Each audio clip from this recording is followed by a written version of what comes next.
श्री गोपाळ कृष्ण भगवान की जय। लीळा number 527। Louis पाईचा उपदेश घेणे।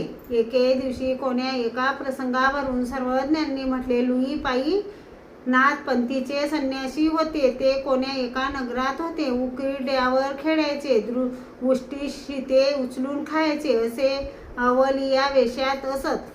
तेथील प्रधानाला त्यांचा उपदेश होता। तो प्रधान येता जाता लुई पाईला नमस्कार करायचा। ते कोणी एकाने राजाजवळ सांगितले। राजाने प्रधानाला विचारले, तुझा गुरु मला दाखवशील का? प्रधानाने हो म्हटले।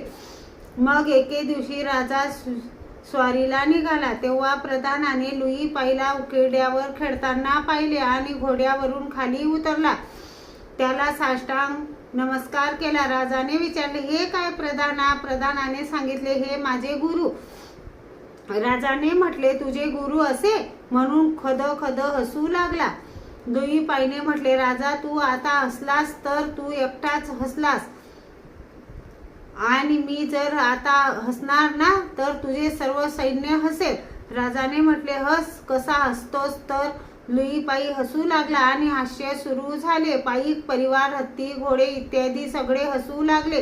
पोटातील आतडे तुटण्याची वेळ आली। प्रधानाने म्हटले, राजे हो, अजून किती वाट पाहता? मग दोघांनी लुई पाईचे पाय धरले। मग लुई पाईने शक्ती आकर्षिली आणि हसणे थांबले।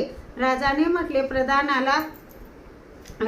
म्हटले, प्रधाना आता मी यांचा उपदेश घेतो। प्रधानाने म्हटले, बरं ठीक आहे। मग राजाने लुई पाईचे पुन्हा पाय धरले, विनंती केली, तुम्ही मला उपदेश द्या। लुई पाईने म्हटले, आम्ही वेडे पिशे उपदेश तो कसला? नाही स्वामी, मला उपदेश द्या। म्हणून राजाने आग्रह घेतला। मग लुई पाईने वेश दिला। मग म्हटले, नगरात जा, कुंभाराच्या घरून मातीचे खापर घ्या, नगरात भिक्षा मागा। असे केले म्हणजे तुम्हाला 12 घडी नंतर सिद्धी होईल। मग राजा व प्रधान दोघेही निघाले।